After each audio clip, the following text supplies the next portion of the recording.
Hey there, everybody. Mark Koep with Campground Views, and I'm here to teach you how to plan the ultimate camping adventure. The tagline for this presentation actually came about several years ago when I presented it at the California RV show. So I've been in this industry for a while. Back in 2009, my wife and I sold everything we owned, bought a fifth wheel, and began traveling as full-time RVers. At the time, I was running a digital marketing agency, allowed me to work virtually before it was actually a thing. And the original plan was to hit the road for a year, year and a half, find a place to live and settle down. And as we got out on the road, we discovered what many of you have already discovered, that RVing and camping is pretty freaking awesome. And the ability to live full time on the road like we were able to and travel and be in all these different unique places was an amazing opportunity. And so what was originally planned for a year, year and a half, ended up turning into over 12 years as full-time RVers. A lot of fun. In that journey, we learned a few things. We learned several things. And in this presentation, my goal is to help you avoid some of the pitfalls and things that tripped us up as we went on that journey and hopefully help you discover a better way. Yeah, so I hit pause there because I was trying to find a photo. There's a photo and I couldn't find it really quickly. But this is day one on our journey. So go back in time. I'm 30 years old. My wife is younger. We bought this truck and we bought a trailer, and it was back in 2009 when the economy went to crap, right? Everything was horrible. We bought a 3-year-old fifth wheel Keystone Challenger. We bought it for $16,000 cash. We bought at that time, a 3-year-old Dodge Ram 3500 for $19,000 cash. It had 50,000 miles on it. I mean, this is how bad things were at that time. Anyways, we bought this trailer, we bought this truck, and we hit the road. Day one, we're going up to my mom's house. She lives in California. In fact, I'll show you.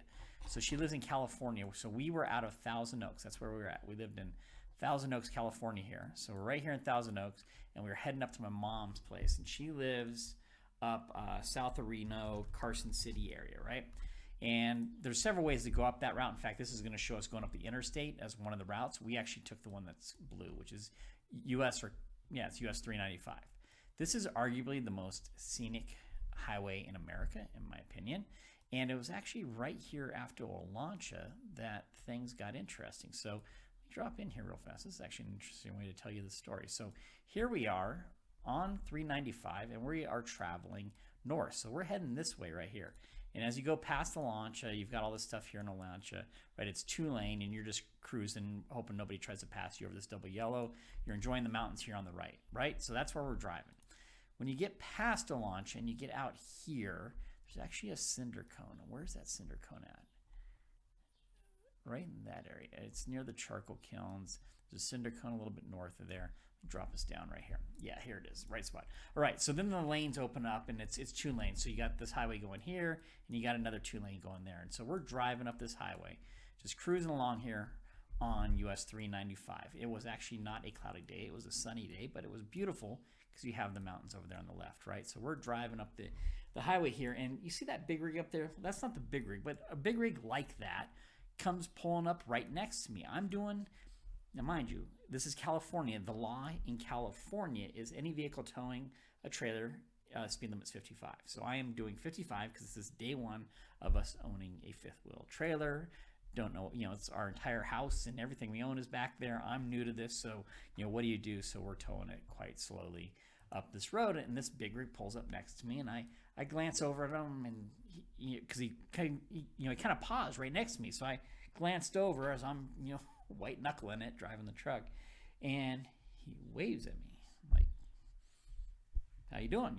I waved back. He must like it. And I literally said to Katarina, I'm like, he must like the trailer and just waving. And the guy waved again, and I waved back, good job, have a good day. And he finally shook his head and went on. So we're cruising down, and I'm actually going the wrong way. Actually, am I not? Yeah, I'm turned around. So we're actually over on this side over here, and we're heading north. Now we're going the right direction. The mountains on our left. We're heading north here on US 395. And it is actually, because it's on here, I want to show you where it was at, because it's actually important to the story here. So there is Lone Pine. So we get to right here. We're right here. So this guy went by us. He went by us a little bit ago. I'm probably on the wrong side of the road. It doesn't matter. We're in a good spot here. He goes by us. In fact, there's the pull off right there. I nailed it right here. Here's the pull off. So about a mile before this, I check my mirror and I see a cloud of smoke coming out from behind the rig. Just rubber flying, everything else. And I immediately pull over because it's right here. I pull over into this turnout right here. Hey, that was pretty good. This was not rehearsed. I pull over into that turnout right there. I hop out of the car or the truck and I walk back and I see that the rearmost tire on the driver's side had not only blown out, but it had shredded and it had taken part of our fender with it. We had a flat tire. So here I am on the side of the road. Day one, we are 150 miles into our trip and we've got a blowout. We are driving from here, and our goal is way up here, right? So anyways, we call AAA. We had the AAA RV stuff, and they send out a tow truck, and the tow truck actually routes from near Lone Pine. And this tow company shows up. They pull in, jack up the trailer, pull the spare out from underneath, put the spare on, and say, hey, follow us over to our shop. We got tires we can install for you. So we drove to that place. And the tire shop, I don't know if I should name them here. Actually, I really disliked what they did, so I might name them. So let's pull up a tow place so you can see who, if they ever pull up at you, you are in trouble. Tow. Not tow along the route. I just want to tow. Oh, goodness, it's not going to find it.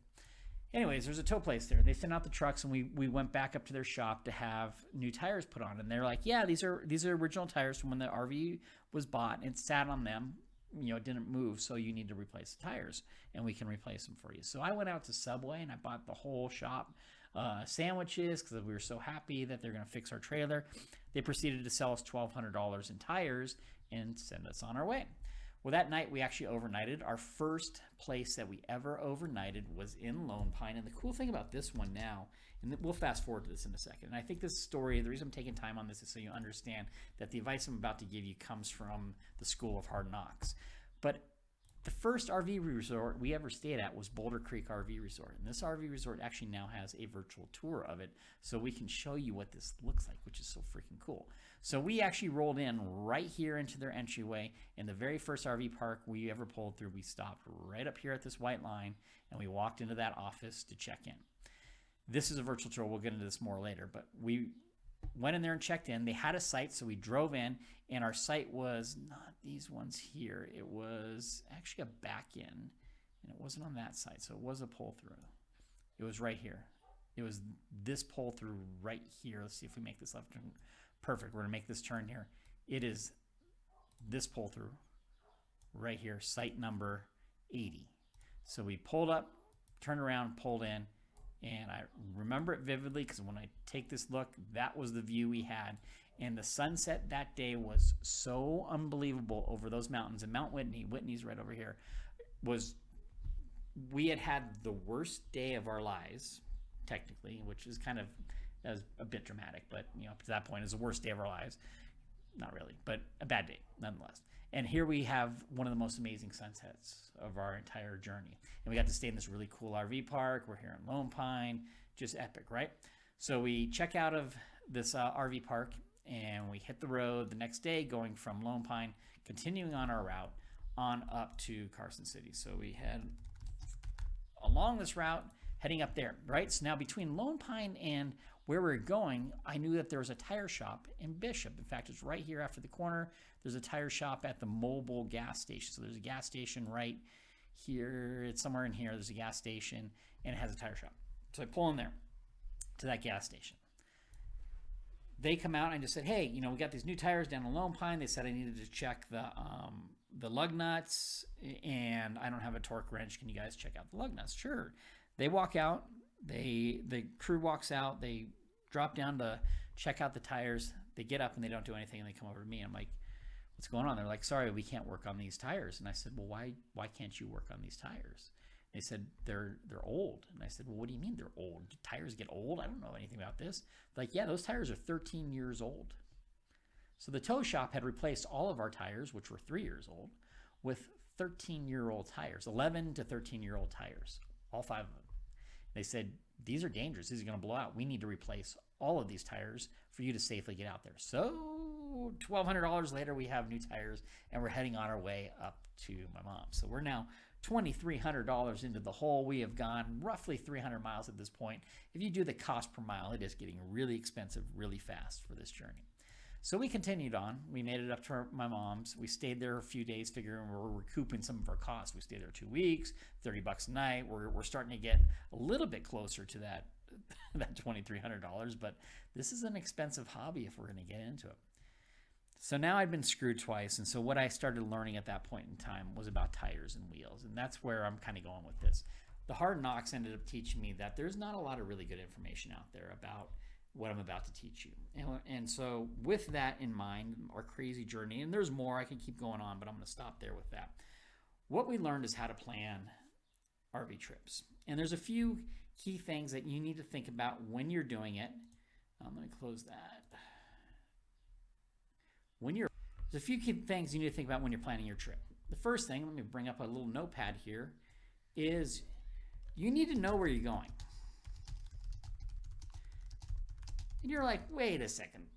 If I'm going on a trip, I clearly know where I'm going. And I would argue that you don't really. And here's the reason why. In that one story I just explained to you, what has happened to us in that one journey that should have been a one-day drive traditionally for us. Because remember, we weren't RVers before we did this. I don't know if I actually didn't say that before. We'd never RV'd other than maybe a few trips that weren't really memorable to us in other people's RVs. We were not RVers. So our entire baseline for traveling in an RV was based upon traveling in a car. And growing up in Southern California, traveling in a car, this drive up to my mother's was a 5.5-hour drive. That's just what it was. And it was a long drive, but you weren't exhausted or beat up. If you're in an RV, 500 miles of driving, especially on a highway like 395, is literally exhausting. You can do it, but you will be beat up for 2 days afterwards. And the reason being is, unlike cruising in a car where you can just sit back and relax, when you are traveling in an RV, either in an RV or towing an RV, either way, what ends up happening is when you're driving down the road, you aren't just cruising with the hand on the wheel, flipping the radio and kind of relaxing. You are hands on the wheel, and your head is constantly watching all of the mirrors, all of the gauges, all of the mirrors, all the gauges, getting a drink, maybe taking a breather once or twice, but you are, that entire time, your head is on a swivel and you are working. You are thinking, you are working. There is so much going on around you, and it's life or death stuff. If you don't pay attention to what you're doing, you literally could kill yourself or other people in your vehicle or other people outside of it. You're traveling down the road with anywhere from 8 to 50,000 pounds of metal and mass. It requires your attention. So the first lesson is know where you're going, right? And how far it is to get there. So our rule of thumb is that 300 miles maximum is what we plan to travel per day. 300 miles maximum. That always whenever I bring that up, people are like, but the people who know, especially if you know this, you know I'm right, that if you go above 300 miles, you are done. You are wasted. You're too tired to operate. 300 miles, though, you can do 300 miles, rest, relax, and be fine to do another 300 miles the next day. Now, in some cases, you might want to bust out a major drive to get somewhere because you want to be there for the weekend. I understand that, but just know that once you get beyond 300 miles, you are pushing things. So in this case, this journey, I mean, I think even from Lone Pine, it's 230 miles up to here. But now, where are we going? We're going into the mountains. Once you get past Bishop, you actually climb up a massive grade to Mammoth Lakes, and you are traveling through the mountains here all the way up. This is all mountain terrain. So not only are you watching on a swivel, you are also turning, braking, accelerating. People are passing you, lane, like very, very exhausting. So when you get into a challenging terrain like that, your mileage estimates should actually drop because you're going to wear yourself out more. So just knowing where you're going allows you to do the first step of travel. And now we'll jump into a demonstration of what that means. Let's assume that you're viewing this, and we'll do it from Thousand Oaks, and your goal is to go to Yellowstone National Park this year. This is how I plan my initial trips. I go to Google Maps. I don't go to any fancy planners. I go to Google Maps and I simply put in my destination from where I'm starting at to where I'm going, and I want to just take a gut reaction on what that means. According to Google Maps, if I were to leave there right now, I would drive 1,041 miles, and it would take me 16 hours and 48 minutes. Let's do that math real fast. I'm going to pull up a calculator because that's going by the speed limit. So they're saying 1,041 miles divided by, we'll just round it up, 17 hours. It's saying my average speed will be 61 miles per hour over that course of distance. Now, you're not going to do that in an RV, period. You're not going to do that at 61 miles average distance in an RV. And realize that a large portion of that is this traffic here. So anybody who's ever done this knows that you'll go out through Palmdale. Let me change this route here if it'll work for me. I want to change this route, go out through Palm. Oh, is the 5 closed right? There's a fire. The 5's closed right now, isn't it? As I'm recording this, there's a fire up here. I wonder if that's why it's not rerouting me. There's a fire in Lancaster. Yeah, interesting. There's fires up there, so that's why it's doing it. But anyways, a lot of this driving time is this traffic in here. So if you took away that, you're going to be able to average 65 miles an hour. All right, so what do we know? We're going to be driving a long ways. And anybody's ever even driven this Southern California to Las Vegas, you know that it's a 4-hour drive in your car. You can really make it good if you're doing like 89, you can make it in 3.5. In an RV, that's a 6-hour drive. Done it multiple times, it's a 6-hour drive. Why? Because it's based on a range. You're going up a hill, and then down a hill, and up a hill. You're never going fast all the way to Vegas. It's up, down, up, down, up, down, up, down. It's a slow go in an RV. So that's 6 hours to Vegas. Wait a second. That's only like a third of the way to Yellowstone, right? Yeah, so if I'm planning this trip, I'm roughly looking at this as having multiple stops. First stop is in the Vegas area. That's a long drive. Trust me, if you're going to Vegas, it's a long drive from that area. My next stop is probably going to be around central Utah somewhere, maybe around Beaver, Cedar City, somewhere in that area. And then I'm going to have another stop probably around the Idaho area before actually dropping in to Yellowstone. Okay, so what we just did is we chunked that out into roughly 250 to 300 mile trips. Okay, so now we have a rough guess on where we're going to go and how we're going to do that. So let's back up. You can drive 1,000 miles straight with your RV. You will then spend the next 3 days completely exhausted if you make that trip safely at all. That is a brutal journey to try to do as a killer. Now, some of you will raise your hand like, I can do it. I'm glad you can do it. You're not living the RV life. If you want to be an RVer, take your time because you're going to find some pretty cool stuff. And for example, in Vegas, some people will stay in Vegas. There's some RV parks here on the Strip. But what I recommend is actually if you can stretch it a little bit, there's the Valley of Fire State Park, really beautiful campgrounds in there. We have virtual tours of them over at Campground Views. But now let's look and see, okay, Mark, what is the next step to planning the ultimate adventure? It's figuring out where you're going to stay. So what I'm going to start with is I'm going to say, well, my first stop will be around Las Vegas. And this is the website we built to solve this problem. You go to Campground Views, type in Las Vegas, and you're going to get a bunch of results here. What you're going to see on here is that there's some results that are green and there are these results that are blue. The blue ones actually have virtual tours of the campground. So I think this was KOA that I'm clicking on right here. Let me click that. Hey, Opie, it's not opening for me. Of course it's not opening. Why would we build a website that works? Anyways, here it is, Las Vegas. KOA at Sam's Town, Nellis. What the hell? That's funny. There was a bad URL there. That's hilarious as I'm doing this. Oh, because it's Nellis one. Here we are. There's our virtual tour. That was funny. All right, there's a commercial that'll play here. Jump over that. All right, we're now at this KOA. So what I'm looking for in my RV is I want to find a place that's easy to get into, has clean amenities, and seems relatively safe. All the traditional sources to find this information are based upon written reviews, and so that's why we built this tool. Let me get my face out of the way here so I have access to tools. I've opened this up full screen, and all I have to do is hit play, and I am now inside this campground touring around. Let me minimize that. So as I tour around, I'm able to see the roads. I'm able to see the sites. I'm able to see where the office is at. I can tour this entire property. Pretty cool stuff, huh? So anyways, this is actually a good choice here because you can see the sites themselves are pretty large. Here's site 429. I click book and it takes me into the reservation system book. And so now we're waiting on the KOA site to load. There it is. We're now inside their park. So that's the Las Vegas KOA. Let's back up out of here real fast. Go back to our search results. But I was telling you Valley of Fire. Valley of Fire is located up in this area. We'll go ahead and search this area real fast up here. And we've got some videos of it, which is what I'm hoping for. Right here, yeah. So let's drop into this campground, Atlatl Rock. That is the Waggle Pet Monitor. Awesome. They're a sponsor. Awesome tool for your RV. So we're now at this park. This park, I mean, check this out. Right? Pretty cool.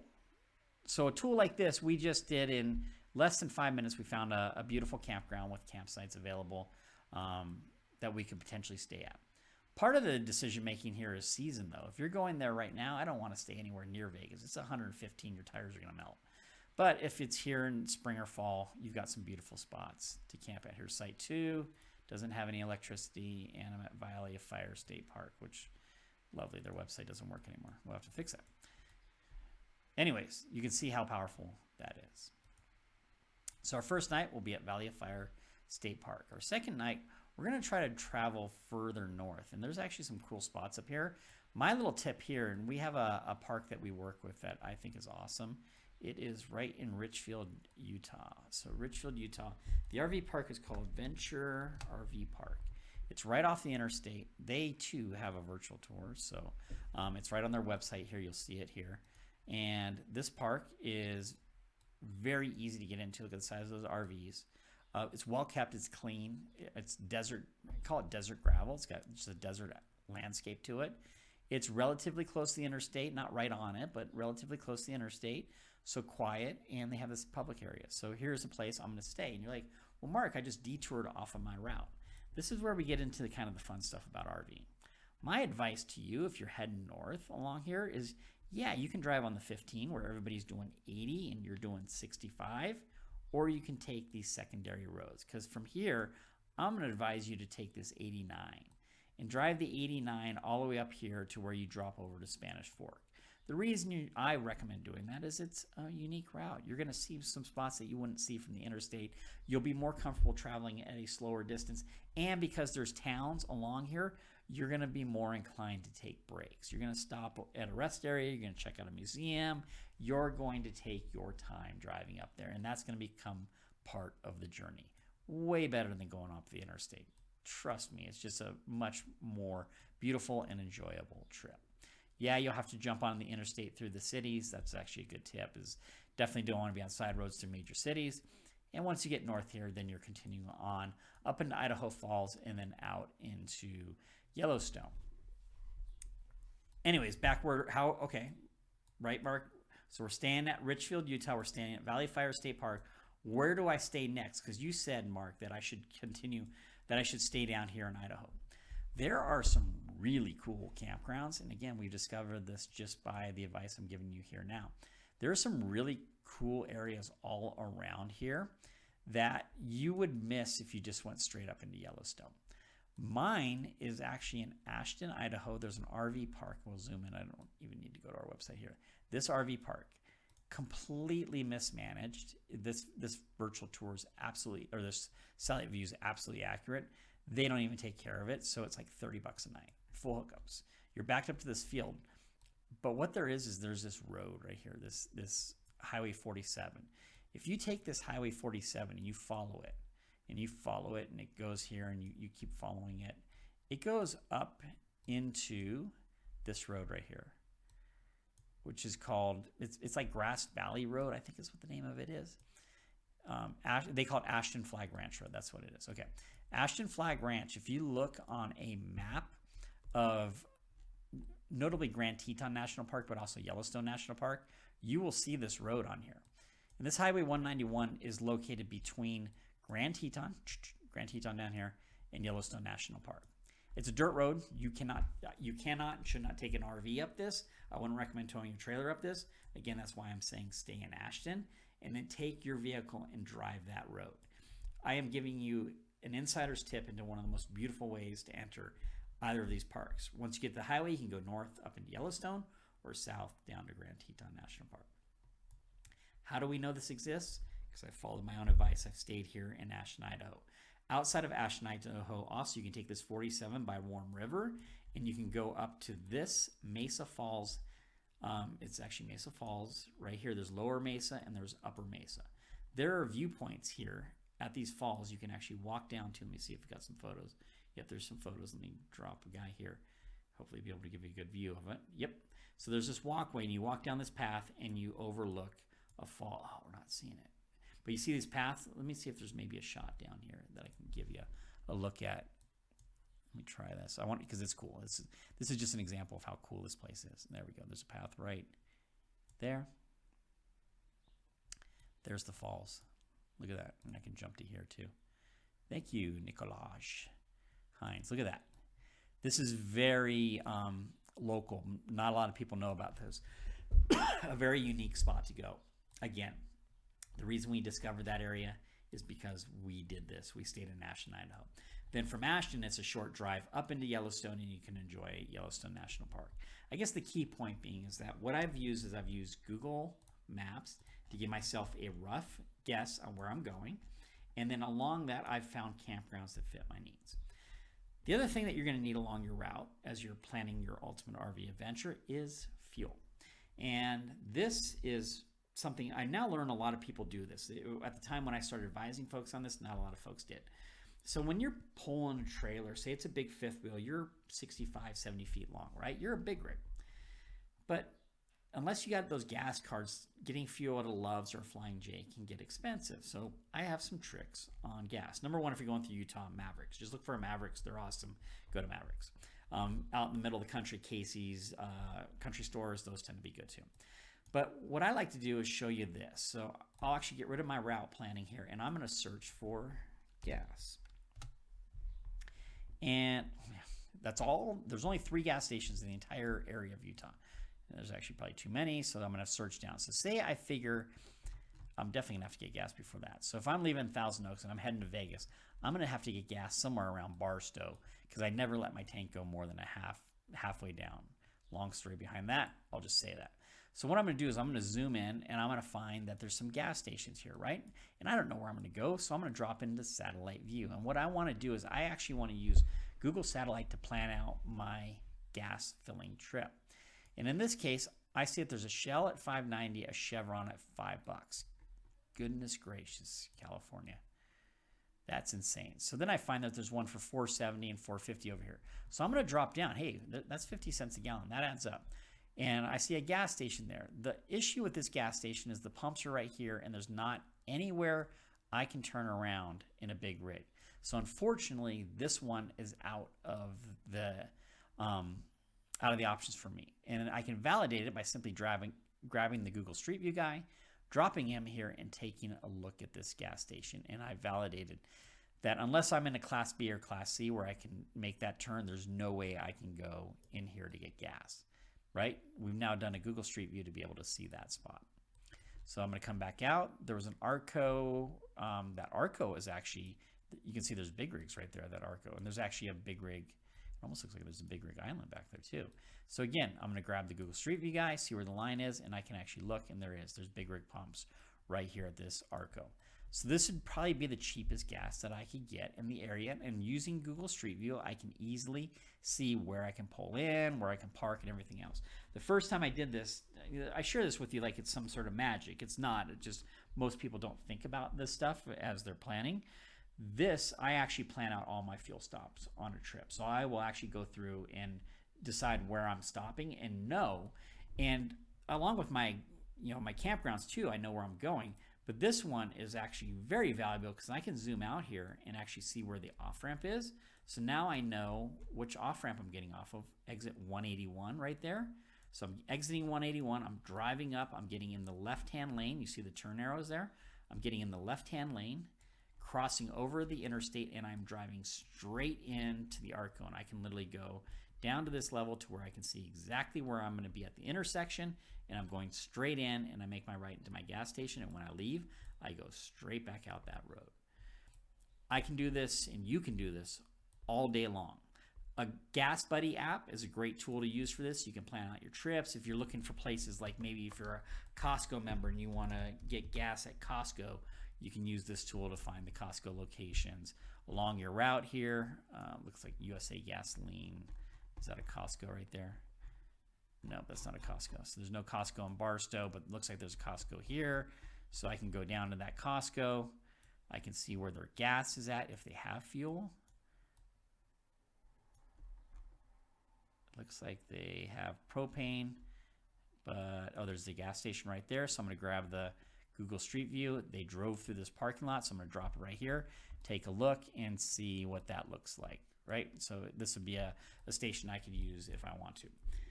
Use these tools. This is a free tool to use from Google that allows you to plan that type of trip. Then I use a search engine like this to go drop. I just like seeing stuff. Clearly, we built this tool because we like seeing stuff. So relying upon this type of information saves me some massive headache in my trip planning. I now know where I'm going, and now, like with this campground, I can drive through it virtually and actually see my exact site. And I've used this multiple times on our trips and been able to pull into a place. One park was back east, never been to it before, and it was heavily wooded, and I pulled right in, backed right into my site perfectly because I had already been there utilizing this technology. So that's how you plan your routes for your gas and finding your campsites. So let's summarize here real fast. Don't go more than 300 miles if you want to stay sane. You can do it. You would go crazy. So that one, number one, take secondary roads if you can. I understand using the interstates if you want to cover a lot of ground. It's very realistic, but it's more fun to take secondary roads. Plan your gas stops using Google Maps and Street View. Reference sites like Campground Views to see campgrounds. And this one is more, I'll pause here, because one of the things I get a lot of people asking me is, well, hey, I'm planning this trip. Do I need to make reservations? And my advice actually is no, you don't need to make reservations. In fact, for the vast majority of the time, I think we made maybe 4 reservations in 12 years, and we had a 44-foot fifth wheel. And you're like, wait, I've heard everything's sold out. If I want to be somewhere, if you absolutely need to be at a certain campground on a certain date and you're not flexible at all, then make reservations. But if you're just planning a trip to Yellowstone and you're planning that trip in July and you don't care where you stay, you don't need to meet everybody at Fishing Bridge Campground, you can stay everywhere. There are a ton, and this is when I always show this because it's just a good demonstration. If I go back to Campground Views, I'm going to do a search for your Yellowstone National Park. There it comes. Yellowstone National Park, and I just do a search for it. I'm going to show you something here, which I love doing this. We're just searching a 50-mile radius of it. Within 50 miles, there are 81 campgrounds within 50 miles of the center of Yellowstone. If I bump that up to 100 miles, there's 191 campgrounds within 100 miles of Yellowstone National Park. When you figure that the average campground has 65 sites, that is 12,000 campsites available within 100 miles of Yellowstone National Park. You'll be able to find a site. You just need to have tools like this that allow you to quickly find those sites or be flexible to it and be able to find out where they're at if need be. So my last tip is only make reservations when you need to. You're like, whoa. Let me give you another example. Remember the beginning of this presentation when I discussed our journey coming up US 395 and getting that flat tire in Lone Pine and then overnighting at Boulder Creek? We didn't have reservations there, and we didn't even plan on stopping there, but we had an incident on the road. We had a flat tire. It took up a large portion of the day, and there was no feasible way for us to arrive at my mom's in daylight hours or at a reasonable time. So we ended up staying overnight there. Now imagine had I gone through the detailed process of booking reservations all along my route, what would that one blowout have caused in addition to all the other trauma it caused? It would have caused me to have to move all of my reservations down the road.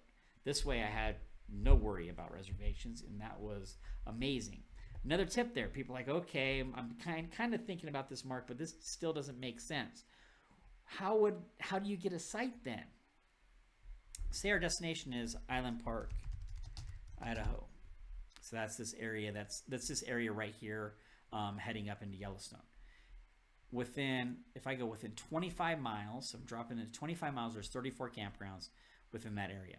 I can use my mouse here on the site and find all of the campgrounds. So there's Buffalo Run, there is Box Canyon, there is Buffalo Campground. Point being is there's a whole bunch of campgrounds. So what I would do is I would do a little bit of research in advance, knowing that I generally want to stay in this Island Park area, utilizing the Google Street View the way I did the distance, right? I'm going to generally be in this area. And I make a list of my number 1 choice, 2 choice, 3 choice, 4 choice, whatever. And then the morning of, I will either go onto their website or I will call them. This is the morning of, and this is after I've broken down and I'm ready to go. Then I reach out to the next destination to not book, simply to see if they have a site available. I'm not even booking it that morning. Hey, do you guys have sites available? No, we're almost sold out. Okay, I'll go down to the next 2. You have sites? Yeah, we have plenty of sites. Perfect. That's where I'm headed as my destination. Again, if I get a flat tire between now and then, I don't want to have to worry about canceling that reservation. Once I'm within 60 to 80 miles, that's when we'll actually either call or go online and book that site when we're at when we know we're that 60 miles out. I can go into a lot of this stuff. This has been hopefully a useful presentation for you and helps you in planning your journeys. It's not super complex what I've gone through here, but it was obviously built out via trial and error. Through all this, we ended up building our business, which is Campground Views. And if you haven't checked it out, you had a chance there to experience that. Here's another campground. Neither you or I are at this campground right now, but all I have to do is hit play on this video, watch the commercial, and then jump in to tour this park. The power of this technology, I mean, this is what we're building. We're giving you all the ability to jump in and see these campgrounds. This guy is traveling fast speed. I can slow it down and take a look right at those campsites. Look at how amazing that is. This is our goal. We want to help everybody find great campsites and be able to understand exactly what they're getting into. And that's what this tool allows us to do. I hope this presentation has been useful for you. My name is Mark Koep. Our company is Campground Views. And like you, we are V2. We were just on the road for 5 months, all over the country. We spend our free time camping, and we hope to see you at a campground soon. Safe travels.